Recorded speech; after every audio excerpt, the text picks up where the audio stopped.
Vocês têm que parar de tentar nomear, classificar ou patologizar qualquer comportamento humano, entendeu? Às vezes, esse comportamento não representa uma neurodivergência nem uma patologia. Ele só é uma variação comum da experiência humana, entendeu? E quando vocês tentam patologizar qualquer coisa, isso é um reducionismo biológico. Isso, na verdade, tira a visibilidade, o amparo que pessoas neurodivergentes precisam. Entendeu? O que acontece é que vocês retiram esse comportamento do contexto, entendeu? Nessa fome, nessa vontade de nomear e classificar tudo. E o esforço em patologizar está no nosso cotidiano e muitas vezes faz a gente não atribuir certas responsabilidades a certos tipos sociais. Oi, tudo bom? Eu sou Vinícius Siqueira, do Colunas Tortas, sou mestre e doutorando em Educação e Saúde pela Unifesp. Aqui eu falo de análise do discurso e teoria social. Esse é o Flower Boy, vou deixar o arroba para vocês.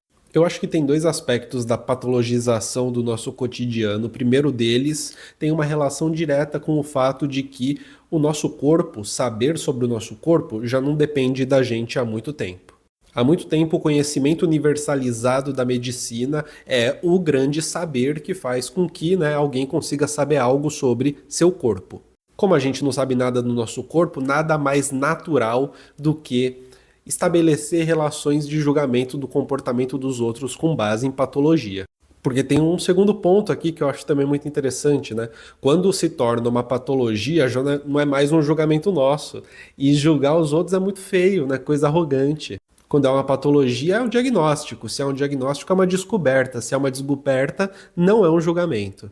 É interessante pensar que isso tudo vem num movimento que ele pode parecer às vezes que se opõe, né? Que é um movimento de que cada vez mais as ciências, principalmente as biológicas, elas esquadriam mais o nosso corpo, faz a gente ficar mais determinado, faz as coisas serem mais determinadas, mas ao mesmo tempo a gente também vive, mesmo sem perceber, numa filosofia do sujeito em que a gente toma as decisões e todas as decisões são nossas, tem uma liberdade extrema.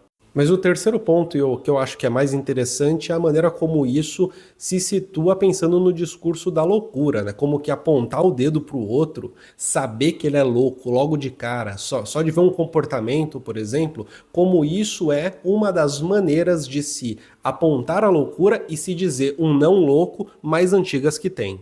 A loucura ainda é o estigma que faz do outro alguém que talvez não devesse falar.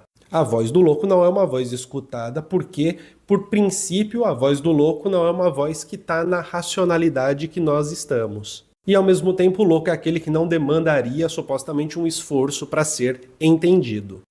O louco é a pessoa que ela não demanda esforço de mim e é isso que importa. A patologização, portanto, do nosso cotidiano, ela não só tem uma relação com o fato da gente não deter a verdade do nosso corpo, mas também com o fato de existir um outro alguém que ele, por sua vez, por conta de um conhecimento, detém essa verdade. Junto com isso, evidentemente, uma mercantilização de procedimentos estéticos que acontecem há pelo menos uns 15, 20, 30 anos. Esses procedimentos têm uma relação com saúde em termos gerais, assim, com saúde, né? Tudo se passa como se a demonstração da saúde tivesse diretamente a ver com a saúde da pele, com aquilo que pode ser visto, com o aparente. Porque no fundo é uma mercadoria comprada e exibida.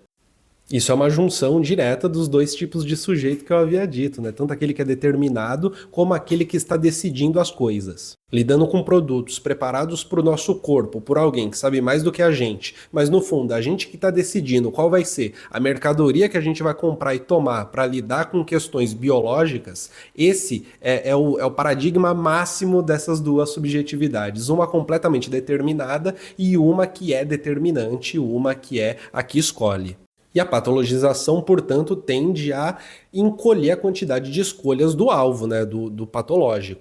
O patológico já não tem mais tantas escolhas assim para fazer, porque a questão do patológico é tão incorrigível que ela pode ser vista pelas pessoas que estão à volta. Podem apontar para ela e dizer que ela é uma louca. E dar dinheiro para a multinacional que vende remédio. Tudo bem?